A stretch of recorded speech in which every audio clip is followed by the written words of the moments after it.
Hi guys guys मैं आपको बताना चाहूँगा 10 महीने के बाद मैं यूट्यूब पे कमबैक कर रहा हूँ और इस बार मैं चाह रहा हूँ और चाहता हूँ कि पूरा डेली हम रेगुलर वीडियोस अपलोड करेंगे और हर टॉपिक पे हम टच करने की कोशिश करेंगे जो हमारे लाइफ में इम्पोर्टेंट है। चाहे वो मोटिवेशन की फील्ड में हो, चाहे हैबिट के बारे में हो, चाहे लाइफ मोटिवेशन, कोई भी चीज़ें कोई बारे में टॉपिक होगा उस बारे में हम बात करेंगे। तो आज का जो टॉपिक है बहुत ही इंपॉर्टेंट टॉपिक है। क्यों इंपॉर्टेंट मैं आपको बताना चाहूंगा, क्योंकि मेरे बहुत सारे स्टूडेंट हैं जहाँ पे वो बोल रहे हैं कि लाइक स्पोकन इंग्लिश वो बोलना चाहते हैं, लेकिन उनका प्रॉब्लम ये आ रहा है कि वो सोच रहे हैं कि एक न्यूज़पेपर पढ़ेंगे तो कैसे रहेगा। आज का टॉपिक है कि अगर आप स्पोकन इंग्लिश आप सीखना चाहते हो तो न्यूज़पेपर पढ़ना चाहिए या नहीं पढ़ना चाहिए। तो अगर मेरे पर्सनल ओपिनियन की बात करेंगे तो मैं डेफिनेटली रिकमेंड नहीं करूंगा। लेकिन अगर आप कोई भी स्पोकन इंग्लिश ट्रेनर जो भी होते हैं, जो भी आपको इंग्लिश कोच होते हैं, वो आपको रिकमेंड करेंगे कि इंग्लिश पेपर पढ़ना बहुत ही जरूरी है। लेकिन मैं आपको रिकमेंड नहीं करता हूँ। उसका कारण ये है कि देखिए, अगर आप न्यूज़पेपर पढ़ते हैं, मॉर्निंग में पढ़ते हैं, शाम को पढ़ते हैं, कभी भी आप पढ़ते हैं, तो आपको ये प्रॉब्लम क्या आएगा कि उसमें बहुत सारे नेगेटिव न्यूज आता है।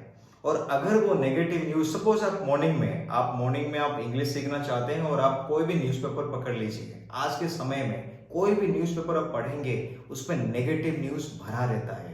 तो प्रॉब्लम ये आएगा कि आप इंग्लिश तो पढ़ेंगे, आप न्यूज तो लेंगे, लेकिन आप इंग्लिश सीखने की जगह आप न्यूज लेंगे और उस नेगेटिव न्यूज के बारे में अगर आप सोचेंगे दिन भर, तो आपका जो माइंड है वो नेगेटिव रहेगा। तो इसलिए मैं रिकमेंड नहीं करता हूं कि आप न्यूज़पेपर मत पढ़िए।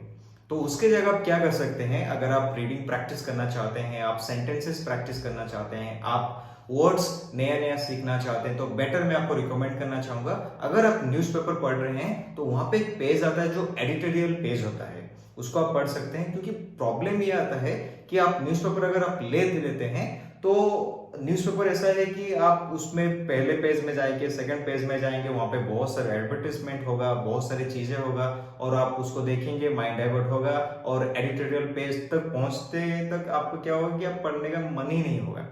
तो बेटर होगा क्या करेंगे आप, आपको सजेशन ये देना चाहूंगा कि आप इंटरनेट में जाइए, इंटरनेट में जाके कोई भी आर्टिकल के बारे में पढ़िए। सपोज आप सर्च कर रहे हैं how to become successful person, how to build a good habit, तो ऐसे ऐसे टॉपिक अगर सर्च करते हैं, टेक्नोलॉजी के बारे में या तो कोई भी डिफेंस के बारे में, कोई भी चीज के बारे में अगर आप सर्च करते हैं, तो वहां पे एक पैराग्राफ, 2 पैराग्राफ का आपको आर्टिकल आता है।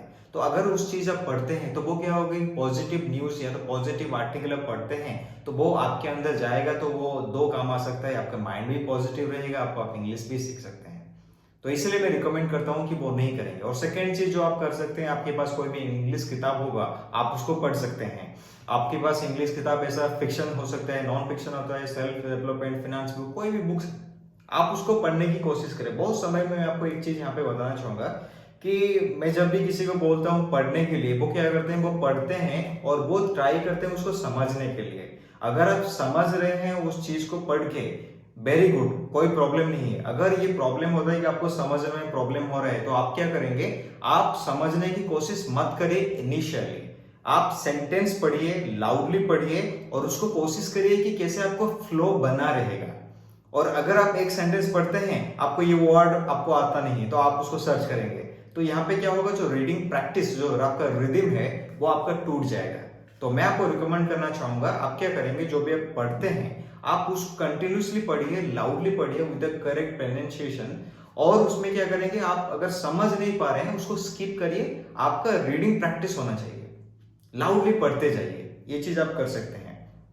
और थर्डली आप क्या करेंगे, मैं आपको बताना चाहूंगा कि बहुत समय में हम क्या करते हैं कि प्रैक्टिस नहीं करते हैं, इंग्लिश प्रैक्टिस नहीं करते हैं, और प्रॉब्लम होता है कि हमारे पास कोई नहीं रहता प्रैक्टिस करने के लिए। तो मैं आपको बताना चाहूंगा कि आपके पास, अगर आपके पास मोबाइल है, मोबाइल में सेल्फी कैमरा होता है, सेल्फी वीडियो कैमरा को ऑन करिए, कोई भी टॉपिक है आपके पास, कोई भी टॉपिक को पकड़िए, उसके बारे में थोड़ा बताइए। मिरर के सामने आप प्रैक्टिस कर सकते हैं, लेकिन मिरर के सामने क्या होगा, आप खुद के बॉडी लैंग्वेज को तो एनालाइज कर सकते हैं, लेकिन आप क्या किए, कैसे परफॉर्मेंस किए, उसके बारे में आपको कोई भी आइडिया नहीं होगा। तो बेटर होगा कि वीडियो कैमरा आपका जो भी है, सेल्फी वीडियो कैमरा, उसको ऑन करिए, उसको थोड़ा रिकॉर्ड करिए और खुद को आप एनालाइज करिए कि एग्जैक्टली मैंने कहाँ पे मिस्टेक किया, कहाँ पे ग्रामेटिकल एरर था, कहाँ पे वर्ड और कुछ वर्ड हो सकता था, या तो और कुछ आप चेंज करना चाहेंगे, आपके बॉडी लैंग्वेज, आई कॉन्टैक्ट, या तो कोई भी चीज आप उसको चेंज कर सकते हैं। तो ये आपका जो है कर सकते हैं। तो मैं आपको रिकमेंड करना चाहूँगा न्यूज़पेपर ट्राई करिए अवॉइड करने के लिए, और उसके जगह आप सेल्फ हेल्प बुक्स पढ़ सकते हैं, आप नए नए आर्टिकल्स पढ़ सकते हैं जो आपके लिए फायदेमंद हो सकता है। तो आशा करता हूँ आपको ये वीडियो पसंद आया होगा। अगर पसंद है तो प्लीज़ लाइक करिए और हमारे चैनल को सब्सक्राइब करना ना भूलिए। और मैं आपको बताना चाहूँगा 10 महीने के बाद मैं कमबैक कर रहा हूँ यूट्यूब पे, और जैसे आप प्यार देते थे, जैसे आपका सपोर्ट करते थे, वैसे ही आप बना रहे। और मैं आशा करता हूँ कि हमारे अगले समय में हम बहुत बहुत अच्छे टॉपिक पे बात करेंगे जो आपके लिए इंपॉर्टेंट रहेगा। So till then, thank you so much for watching this video. Thank you so much.